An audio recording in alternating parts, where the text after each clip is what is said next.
Hello friends, आज आपण पाहणार आहोत लहान मुलांची स्पेशल आंबापुरी। त्यासाठी मी 2 आंबे चांगले पिकलेले घेतले आहे, त्याचे साल काढून घेतले आणि आपली पुरणाची गाळणी जी असते ना त्याच्यामध्ये त्यांना छान त्याचा रस काढून घेतला। छान गाळणीवरती घासले ना की छान रस निघून जातो। आंबाच किती छान कोय निघून गेली आणि त्याचे सालसुद्धा सालांना जे आंब्याचा रस असतो तो पण त्याच्यामध्ये गाळून छान रस तयार होऊन जातो। हा रस घेतला आहे। 1 वाटी मी गूळ घेतला। आपला आंबा किती गोड आहे या पद्धतीने आपण गूळ घ्यायचा आहे, कमी जास्त करू शकतो। 2 आंबे होते त्यासाठी मी 1 वाटी गूळ घेतलेला आहे। आंबे गोड होते छान आणि गूळ आणि आंबे हे सगळे मिक्स करून घेतलं। कढई ठेवली आहे गरम करायला, त्यावर मी गूळ टाकला, रस टाकला, मिक्स केलं आणि त्या गूळ विरघळला की गॅस बंद करून त्याच्यात आपली वेलदोडे पावडर टाकलेली आहे, जायफळ किसून टाकलं। परत त्या गाळणीमध्ये सगळं टाकून परत एकदा गाळून घेतलं।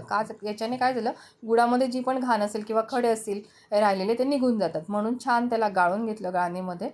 आणि नंतर 2 वाट्या गव्हाचं पीठ घेतलं, थोडंसं चिमूटभर मीठ टाकले, छान कालवून घेतलं। त्याच्यात हे जे मिश्रण बनवलं आहे मी ते त्याला थोडं गार होऊ दिलं होतं। गार झाल्यानंतर ते पिठामध्ये मिक्स केलं।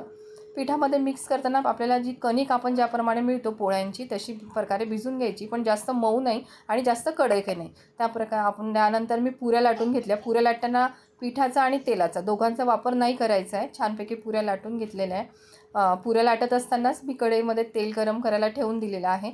पुऱ्या 2-3 लाटून झाल्यानंतर मी त्या तळत होते आणि तळल्यानंतर त्या छान फुगल्यात आणि मस्त लालसर होऊ दिल्या त्याला आणि त्या पुऱ्या मी काढून घेतल्या। बघू शकता तुम्ही किती छान पुऱ्या आणि टेस्ट पण एकदम खूप छान आहे।